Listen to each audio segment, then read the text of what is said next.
Bonjour Muriel Barachon, Bonjour Daniel. ravi de vous avoir pour ces Dites-moi tout d'été via Zoom pour parler d'un roman qui, je l'espère, sera le roman de l'été de nombre de ceux qui nous écoutent. Un roman qu'on peut trouver bien sûr dans toutes les FNAC et commander en ligne. J'ai suicidé mon boss. En fait, le titre m'est venu comme ça. C'est le fruit d'une invisible épidémie, on va dire, mais des années 2008, qui est la vague de suicides chez France Télécom. En fait, tout simplement, je prenais le métro parisien et bien sûr, on entend premier suicide, deuxième jour, deuxième suicide, et le troisième jour, et c'est le troisième jour qui m'a fait un déclic, quand j'ai vu dans 20 minutes, le magazine 20 minutes, dans Faits divers, le troisième suicide chez France Télécom au bout de 48 heures. Et là, je me suis dit, mais les familles de cette personne, comment elles ont pu, déjà, le suicide est quand même quelque chose d'inimaginable, d'impensable, mais de voir ça dans les faits divers médiatiques, ça m'a fait, et je pense que c'est plus les médias qui m'ont fait, et je me suis dit, tu sais quoi, à l'époque, donc directrice financière dans les grosses structures, qui est mon parcours, j'ai beaucoup accompagné aussi bien les dirigeants que les salariés, toujours très proche de l'humain. Je me suis dit, je crois que là, on change, c'est-à-dire qu'on marche un petit peu sur la tête, et de ça, je vais en écrire un bouquin. Je ne pensais pas réellement en écrire un livre, puisque finalement, j'ai écrit des pages au lieu d'écrire des chiffres. Et en fait, le compteur n'a fait que tourner depuis 2008. Et malheureusement, j'ai bien peur que nous soyons à l'aube d'une déferlante.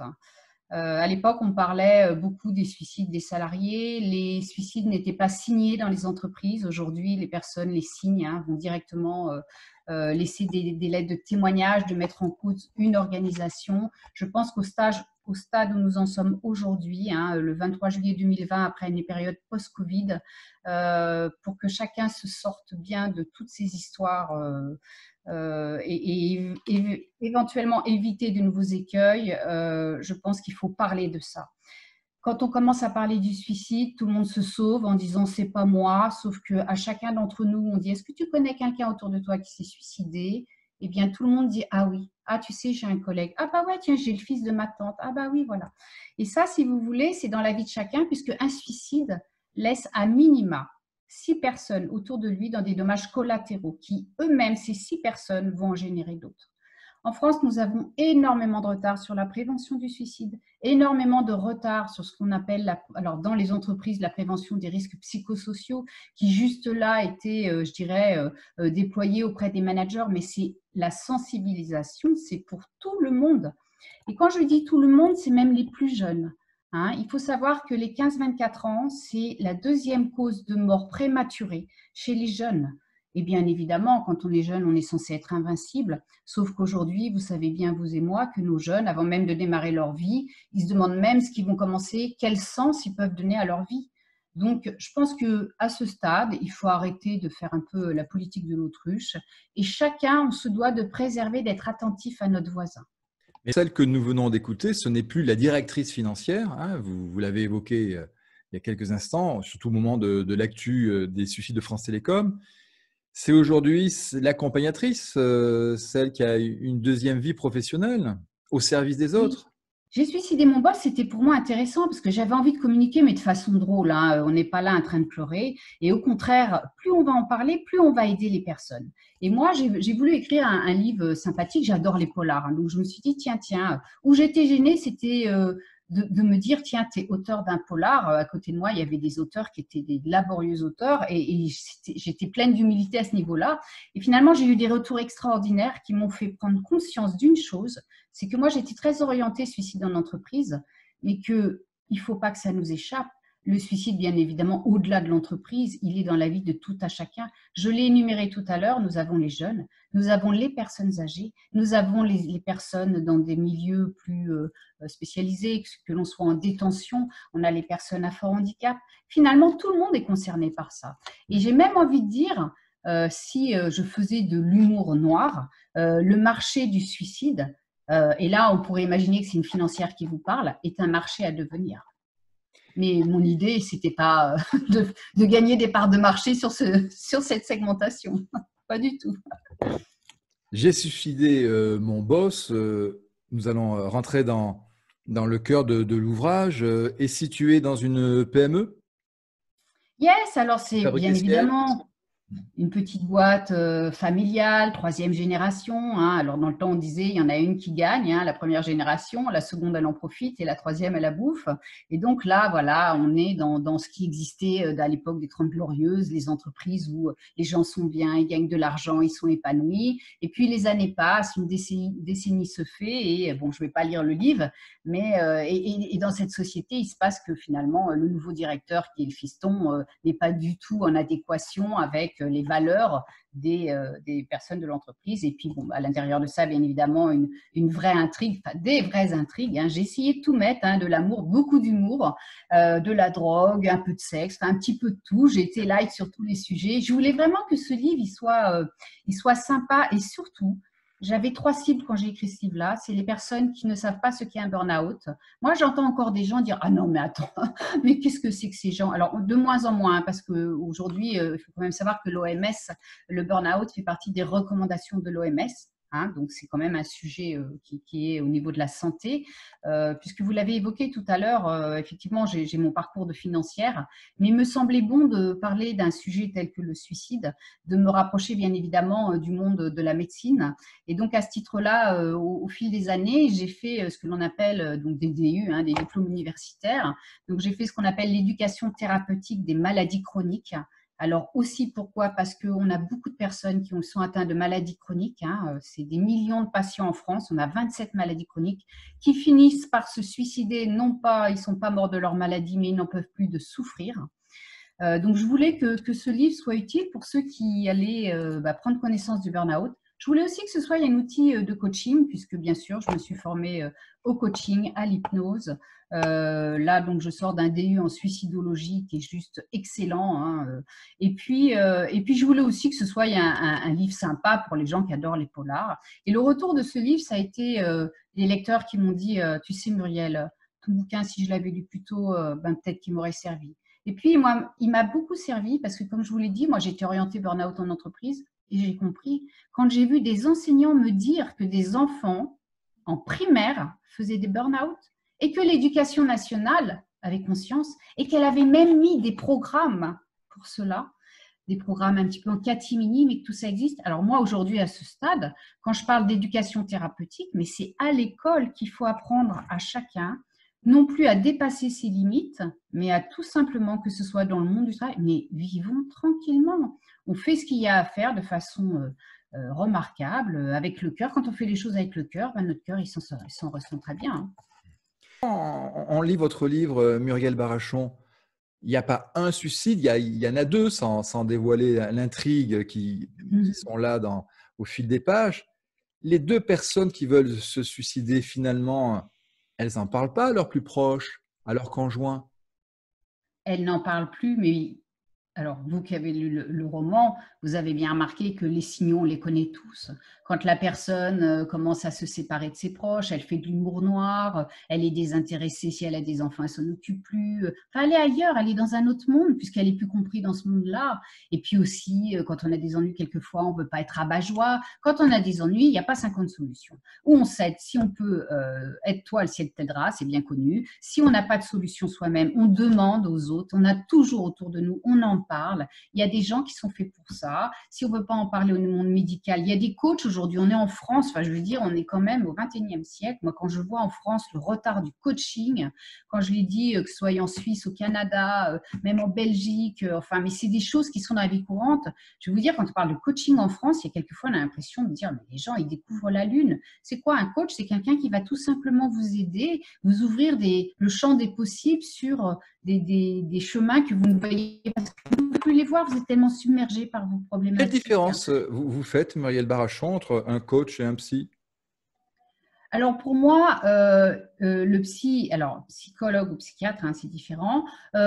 En réalité, mis à part le fait qu'ils n'ont pas forcément fait les mêmes études, je pense que les psys d'ailleurs se forment beaucoup au coaching.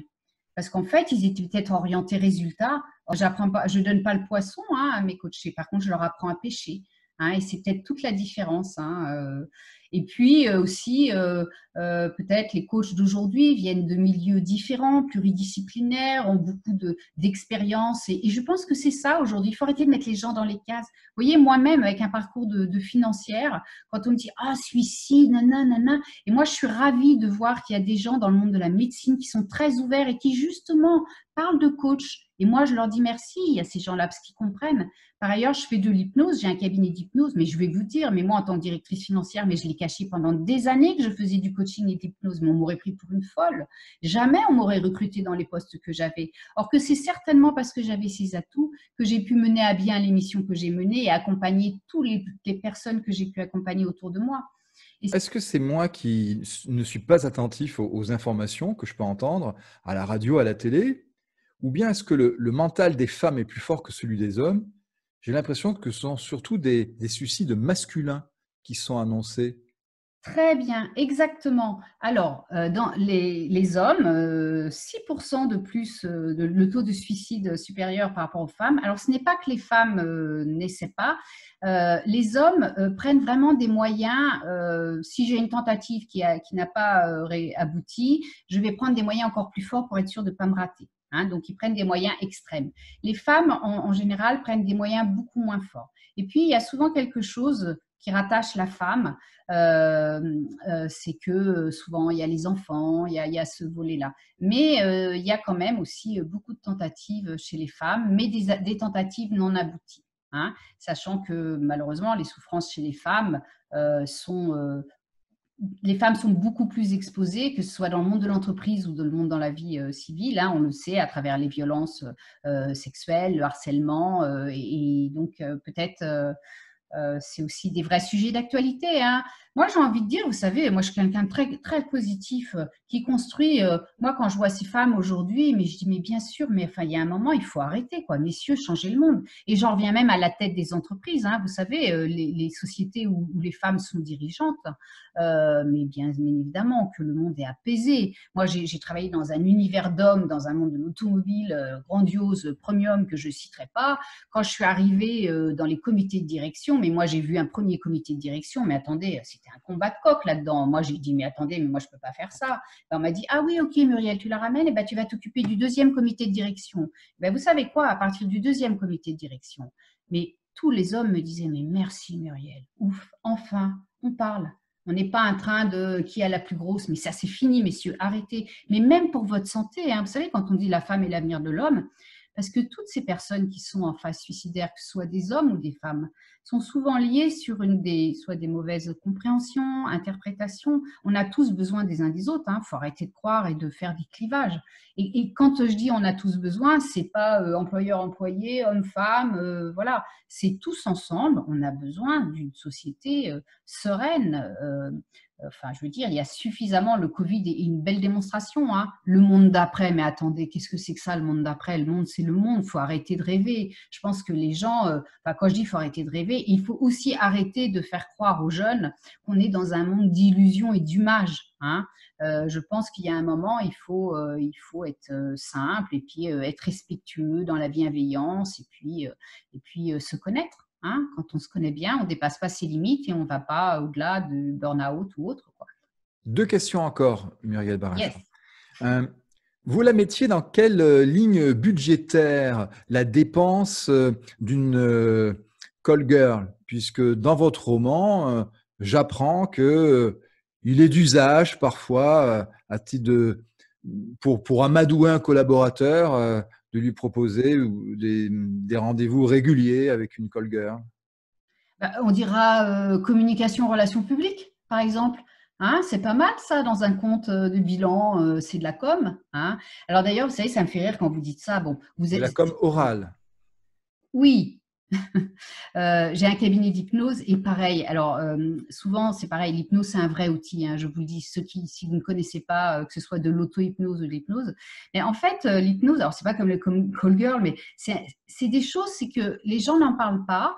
Et quand on en parle, oui, alors là, c'est une histoire d'homme. Hein, mais bien évidemment, tout à l'heure, quand vous me parliez des psys, mais les call girls sont des psys. Hein, et sont vraiment des personnes très respectables, certainement plus respectables que certains. Alors vous allez me faire dire, mais vous êtes journaliste, c'est peut-être ce que vous vouliez dire. faire dire. Certains cols blancs non respectueux et qui n'hésitent pas à mettre des vies en jeu coûte que coûte, quoi. Col blanc, call girl, ça commence Hein, par vous là. avez vu un peu, hein, C'est lacanien, ça. Yes. J'aimerais bien entendre de votre part, Muriel, le pitch du roman. Parce que si je dis que c'est finalement deux amis d'enfance, ils feront leurs études ensemble, il y en a un qui appellera son copain pour qu'il le rejoigne dans l'entreprise, à ses dépens, puisque ce copain deviendra son boss et lui fera vivre le pire ensuite. J'ai bien Oui. résumé ou bien il y a une autre Très présentation? bien, très bien. Et tout ça dans une entreprise où on travaille pour le bien-être à la base, hein, on fait des beaux fauteuils, on est dans la société des stress fauteuils et on est bien, on est heureux. Et puis voilà, du jour au lendemain, tout bascule. Et là, mais ça finit bien, hein. Et vous savez, j'ai eu du mal à écrire la fin, toujours avec cette humilité. Moi, je n'ai jamais écrit de livre et c'était pour moi prendre la plume pour une financière, c'est pas toujours simple. Et je voulais absolument que ce roman finisse bien. Et d'ailleurs, à la fin de ce roman, je vous conseille vivement d'aller voir le cabinet de Muriel B, où je vous accompagne. Et ce livre, vous voyez, est devenu réalité, puisque aujourd'hui, j'accompagne beaucoup de personnes, donc que ce soit en crise suicidaire, je vous l'ai dit, à tout âge, que ce soit des dirigeants d'entreprise, que ce soit des salariés, que ce soit un étudiant, que ce soit des personnes en réinsertion. Et vraiment, c'est très riche pour moi.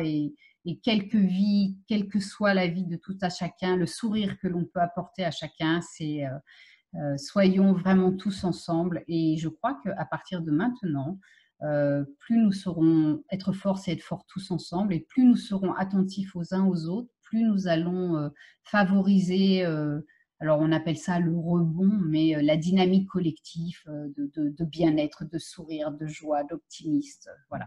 Allez puiser si vous n'êtes pas sur ceux qui en ont plein. Voilà. Donc, consultez Muriel Barachon si vous souhaitez vous reconstruire et si vous souhaitez prévenir, lisez Muriel B. J'ai suicidé mon Exactement. boss. Exactement. Et garder le sourire à la fin, hein. C'est Voilà, une donc sur votre énigme sourire sympathique. que nous allons terminer, Muriel, et toutes les coordonnées de votre cabinet et de votre bouquin seront dans le commentaire de la vidéo. Merci beaucoup, Ok, Muriel. merci beaucoup, au revoir. Prenez tous bien soin de vous. Au revoir.